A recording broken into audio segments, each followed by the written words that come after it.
Осумте институции кои ќе имаат своји дежурни служби за време на новогодишната ноќ, денеска беа на прием кај градоначалникот на Штип Благој Бочварски. Да искористам можноста да се заблагодарам во името на сите граѓани на општина Штип, на раководителите и вработените во овие институции, затоа што додека граѓаните ќе празнуваат со своите најблиски, овие луѓе ќе треба да бидат на работните места и да се грижат за новогодишната ноќ да помине во најдобар ред и дај Боже да немаат воопшто работа на новогодишната ноќ. Се запознавме за состојбите, воедно се заблагодарив и за работата во текот на целата година на сите овие институции. Дежурните служби на Нова година доби од градоначалникот ваучери од по 3000 денари.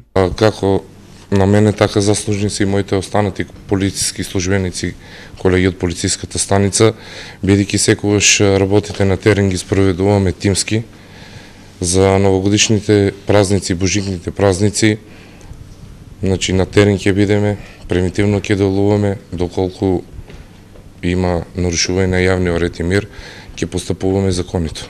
Чест и задоволство ми е што сме дел денес од овој тим, значи што градоначалникот ни укажа важност од тоа што ни подари ваучер.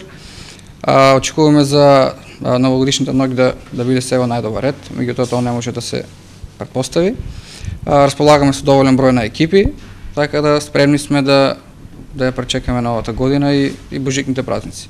Дежурните служби на јавното претпријатие Стипион пак ќе имаат задачата да интервенираат доколку временските услови изненадат, па се појави потреба за чистење на улиците од снег.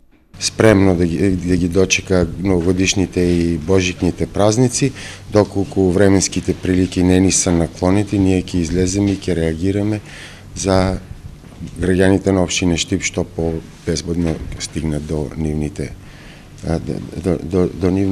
локали каде што ќе чекат новата година. Меѓу 8 дежурни служби се 3 итни служби, Центарот за известување и тревожење, Казнено-поправниот дом, Филтер станицата и дежурните екипи на 2 јавни претпријатија.